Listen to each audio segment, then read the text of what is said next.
bom dia, tudo bem? Vamos para nossa aula, né, sobre angiospermas. Eu já falei algumas características sobre essas plantas nas últimas aulas. Também falei sobre gimnospermas, briófitas, pteridófitas. Agora a gente vai falar especificamente sobre os órgãos reprodutivos das angiospermas e por que essas plantas elas são tão bem adaptadas e conquistaram tão bem, né, o ambiente terrestre, tá? Então, aula 19 e 20, Biologia B, segundo ano, sobre angiospermas, ok? Então, esse quadro não é novidade para vocês, eu já mostrei ele nas aulas anteriores, mas só para a gente dar uma relembrada, né, sobre essas classificações. Então, nós temos dois grupos grandes de plantas, que são as briófitas, né, que estão em um grupo à parte, que é o grupo das atraqueófitas, porque elas são plantas avasculares, é o único grupo de plantas avascular. E nós temos o grupo das traqueófitas, que é composto pelas pteridófitas, gimnospermas e pelas angiospermas, tá? Então, esses quatro grupos de plantas compõem o reino metáfita ou o reino vegetal. Sendo que as únicas avasculares são as briófitas, as vasculares sem sementes são as pteridófitas, as vasculares com sementes, porém sem flores e sem frutos, são as gimnospermas, e vasculares com sementes, com flores e com frutos, as angiospermas, tá? Então, nós temos aqui alguns exemplos, né, de briófitas, são os musgos, as hepáticas, os antóceros. As pteridófitas são as samambaias, que são as mais conhecidas, né, e as avencas.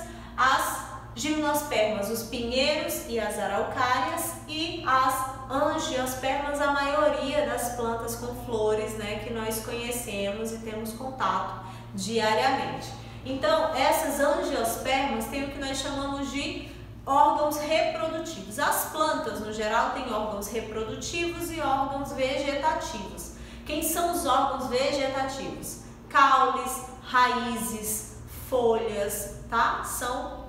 Estão relacionados com a fisiologia da planta, mas não necessariamente com a reprodução dela. E nós temos os órgãos reprodutivos, que são as flores, os frutos e as sementes, tá? E tem toda uma classificação para esses órgãos reprodutivos. Aqui nós temos que, aqui nas angiospermas, essas são as plantas que possuem flores verdadeiras, né? Por que elas possuem flores verdadeiras?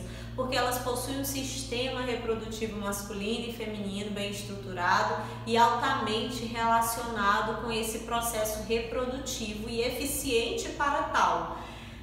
Então, esses órgãos reprodutores das plantas, né, exercem essa função muito bem e favorecem o processo de reprodução, de dispersão, né, no caso dos frutos. E essas plantas, elas têm uma característica muito importante, que é uma característica evolutiva, na realidade uma característica coevolutiva, né? Então, essa coevolução são adaptações mútuas que ocorreram tanto nas plantas em relação aos seus polinizadores, quanto nesses polinizadores em relação às suas plantas. Por isso que nós temos flores variadas, de tamanhos, cores, formas, com recursos variados, né? Porque essas plantas, de acordo com essas suas especificidades, são polinizadas por determinados polinizadores ou por polinizadores específicos, tá? E aí a gama de polinizadores dessas plantas é enorme, que varia desde o grupo dos artrópodas até os mamíferos, tá? Então, estruturalmente, né, externamente, nós temos uma morfologia típica de uma flor. As flores das angiospermas, elas podem se apresentar tanto flores hermafroditas, ou seja, que possuem os dois sexos, né, os dois sistemas reprodutivos masculino e feminino na mesma flor, chamadas de flores monóicas, ou possuem ou ter sexos separados, né? Uma flor que tem só as estruturas masculinas de reprodução e as flores que possuem só estruturas femininas de reprodução, que são as espécies dioicas, mas a maioria delas é hermafrodita, tá? E aqui, ó, nós temos essas estruturas reprodutivas. Pétalas, sépalas geralmente estão associadas à atração de polinizadores, tá?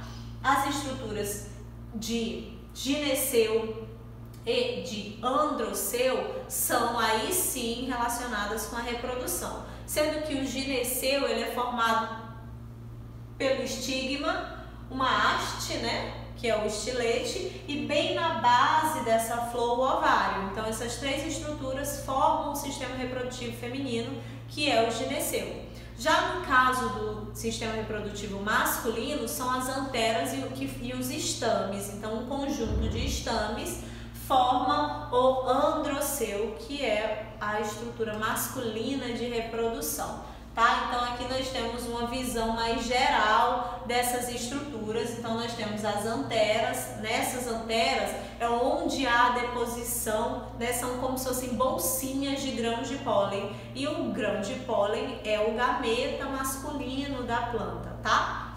Então nós temos aqui os estames, que formam essa estrutura masculina de reprodução, e aqui nós temos a estrutura feminina de reprodução, o estigma, esse canal, né, que é o estilete, e bem na base o óvulo, que nós chamamos de oosfera, que é o gameta feminino dessa planta, tá?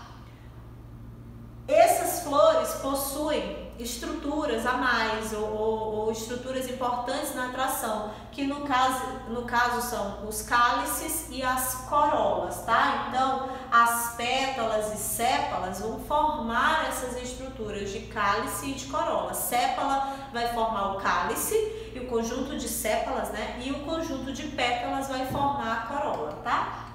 Então, formando então esses perigônios ou essas estruturas reprodutivas. Aqui só para vocês visualizarem, né, como que há uma riqueza muito grande de formatos, de cores, né? Então essas cores, as flores geralmente elas são muito coloridas, elas são muito vistosas, elas são o que a gente chama na biologia de conspícuas, né? Ou seja, elas aparecem mesmo, é aquela pessoa que gosta de aparecer. Então as flores elas possuem essas estruturas, né? Estames bem grandes, anteras bem grandes, muito grão de pólen, muito néctar, bem cheirosas, para poder atrair mesmo os polinizadores, né? E ter um sucesso reprodutivo garantido, tá?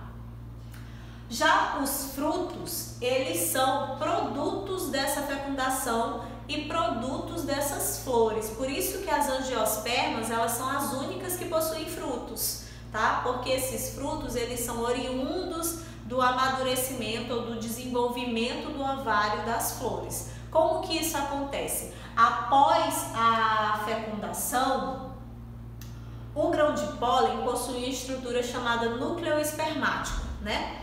O primeiro núcleo espermático do grão de pólen, ele vai fecundar a oosfera. Quando fecunda a oosfera, ele dá origem à semente.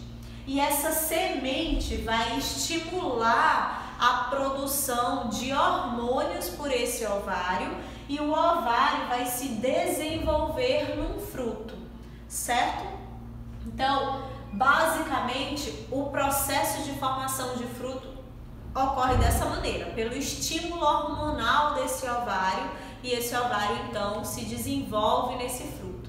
Por isso que o fruto ele tem uma estrutura, né, bem típica, que nós chamamos de pericarpo. O pericarpo então é formado pelas três porções desse fruto: epi, meso e endocarpo. O que é isso?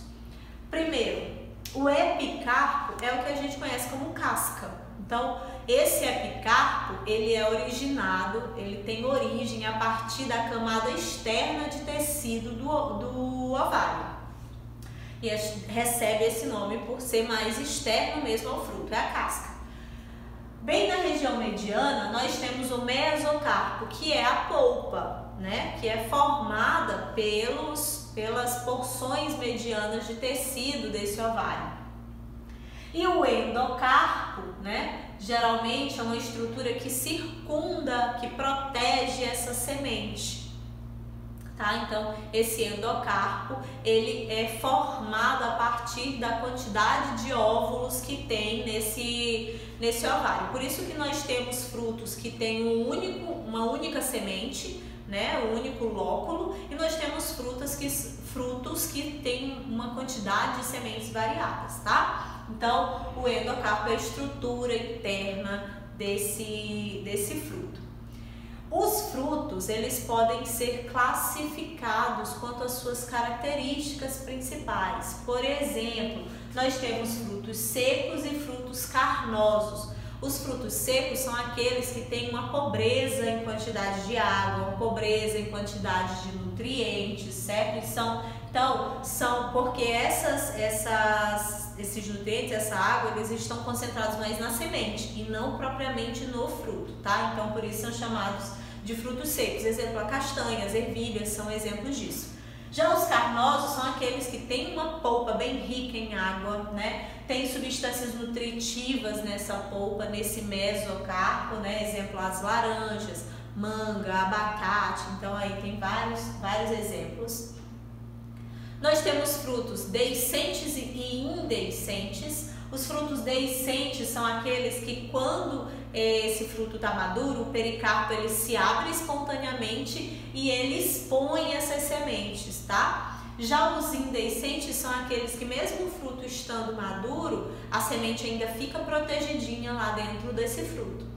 E nós temos frutos monospérmicos e polispérmicos, né? Levando em consideração a quantidade de sementes. Monospérmicos são aqueles que têm uma única semente e polispérmicos aqueles que têm uma quantidade muito grande de sementes, tá? No início dessa explicação de frutos, eu disse que esses frutos eles eram oriundos do desenvolvimento do ovário, correto? Só que não é a única maneira de formar um fruto. Esses frutos oriundos do desenvolvimento do ovário são chamados de frutos verdadeiros, mas nós temos frutos falsos ou pseudofrutos. Exemplo, a pera,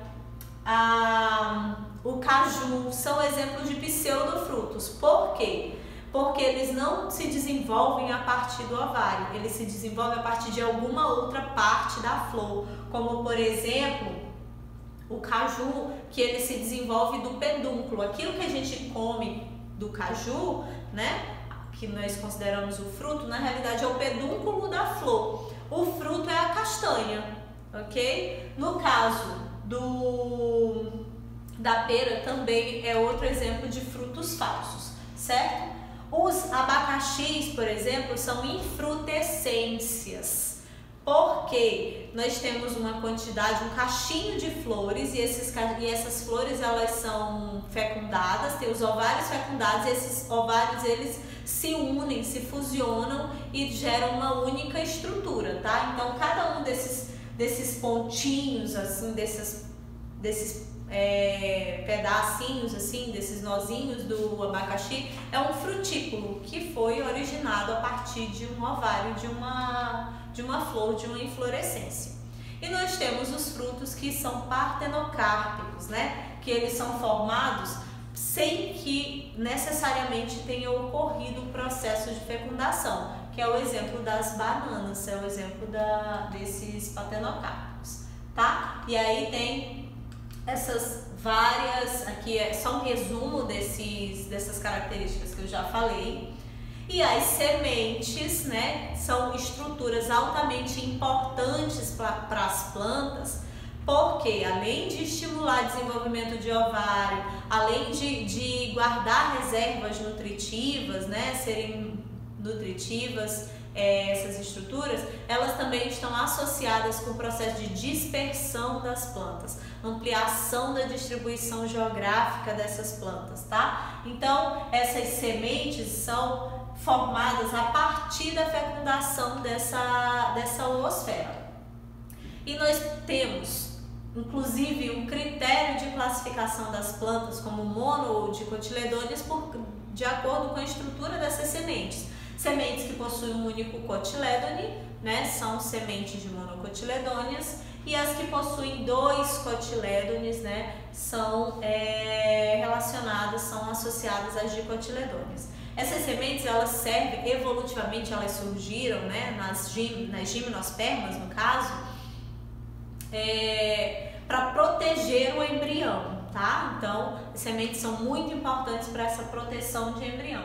E nós também Então, essas sementes, elas são altamente importantes para a proteção do embrião, tá? Uma das características mais marcantes das angiospermas é essa associação delas com os polinizadores, tá? Então, aqui tem algumas características, né? Por exemplo, espécies polinizadas pelo vento, espécies polinizadas por animais, e aí uma gama de polinizadores muito grande, né? Desde insetos, aves, mamíferos, tá? Os mamíferos e as aves também são animais dispersores dessas sementes das plantas, né? E aumentam essa distribuição geográfica, essa amplitude dessas espécies no ambiente terrestre. Mas essas características de polinização nós veremos na próxima aula, especificamente todas elas, as características e as associações, tá ok? Então, beijo, até a próxima aula, tchau!